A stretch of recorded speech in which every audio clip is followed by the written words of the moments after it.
Honey, we need to talk. These awful words came out of the mouth of my beautiful wife, to whom we had been married for 5 years. I had known Deborah for 8 years, of which I had waited 2 years before I could ask her out. She had been in an ongoing relationship with Norman for as long as I had known her, and I wasn't the type of person to get involved. It just wasn't the right thing to do.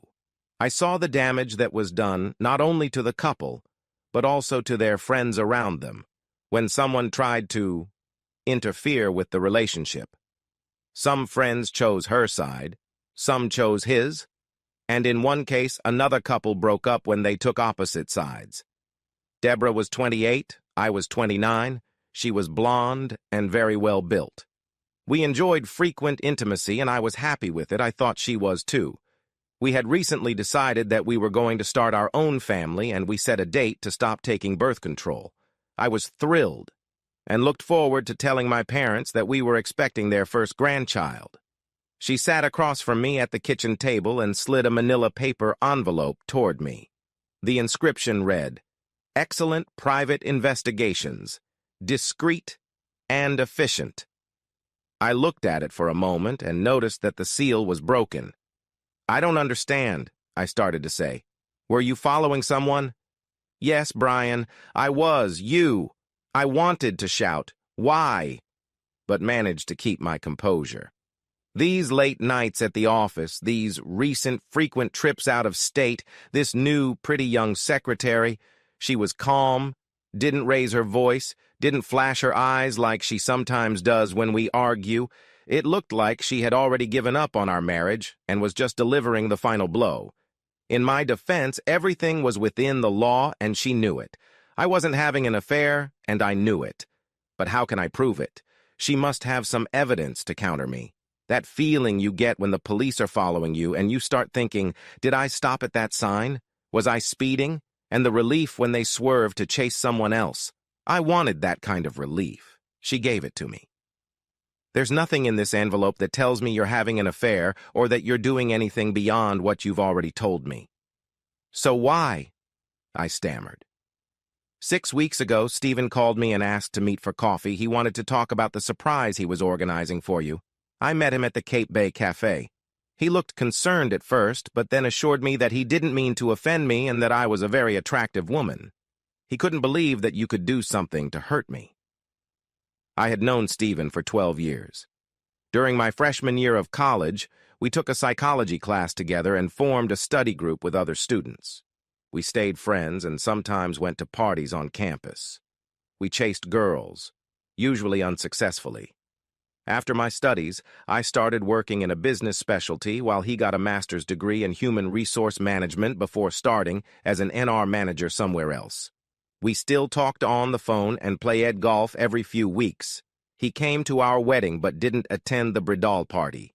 Deborah continued, "He told me that you didn't come to the golf game as often as you used to, and that when you did come, you raved about your new secretary. He told me that he thought you were having an affair, perhaps only an emotional one. But he said that emotional relationships often lead to physical ones. He assured me that I should be aware of this and that I should be careful. I asked him about a detective, but he said it was a waste of money at this stage and that if I kept my eyes open, I would find out the truth for myself." "So why did you bring these guys in?" "I thought the evidence of your cheating was enough for me to start thinking about divorce. I needed real evidence for the trial. But there's no proof, so either you're smart enough to hide yourself or you're not having an affair.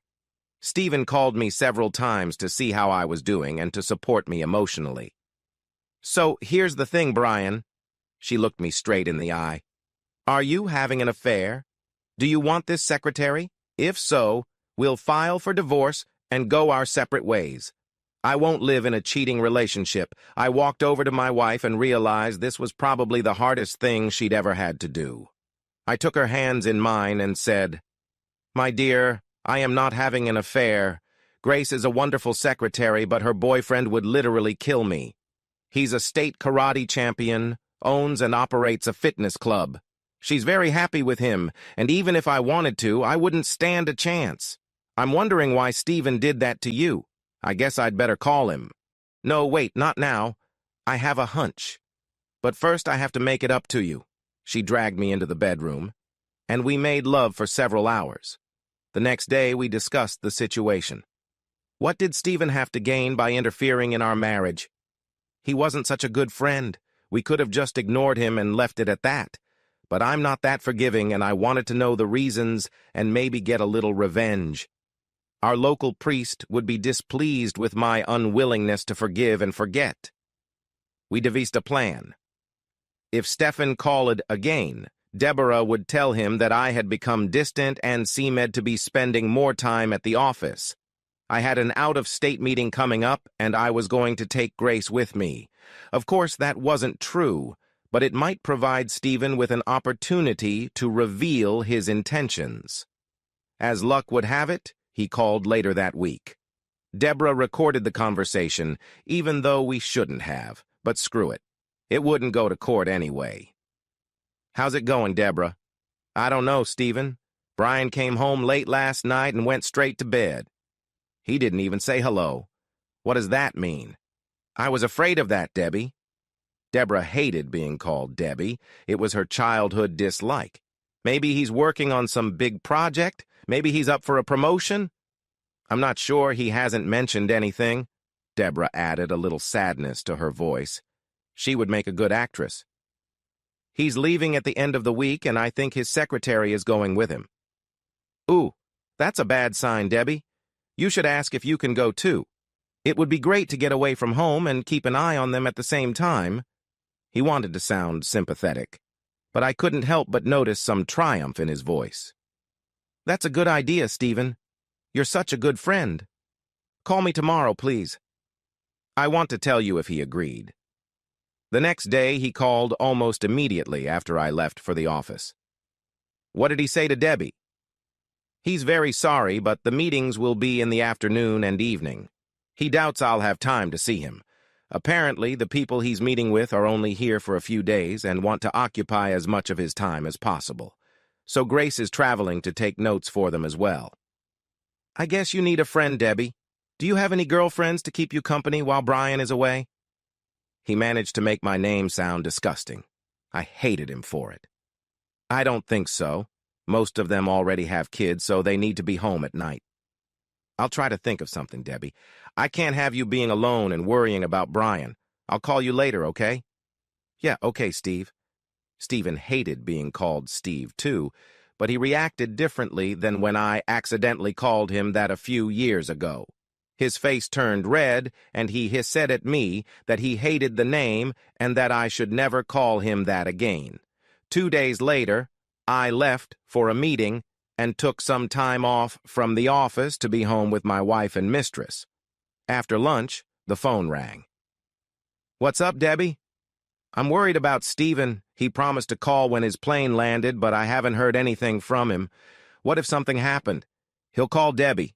If he was doing something wrong, he'd want to reassure you so you wouldn't suspect anything.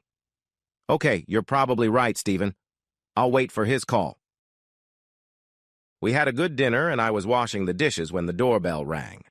I suspected who it was and hid while Deborah opened the door holding a kitchen towel. No surprises as to who was at the door, however, the bottle of wine was a nice touch. The uninvited guest made himself at home and poured 2 glasses of wine. Deborah sipped from hers while he made soothing small talk about how she needed her husband's support and that she was a very attractive woman. When her glass was half empty, he filled it again. Sneaky move. She wouldn't know how much she'd drunk. He also didn't return to his seat, but sat down next to her and put his hand on her leg. I watched his actions. Deborah gave no indication that I was near. When he leaned in for a kiss, she turned her head in my direction and smiled as I stepped out of the shadows. What would you do if someone tried to seduce your wife? Stephen and I had a nice conversation, nicer for me than for him. He knew he would no longer be welcome, just as he knew he had lost a good friend. I doubt I'll miss him after all. I'll find a new golf partner. I just wanted to know why. Sure, Deborah is attractive, but there are other attractive women. Why the one who committed to me? It turned out that years ago, a girl he was interested in had a crush on me, and nothing could stop it.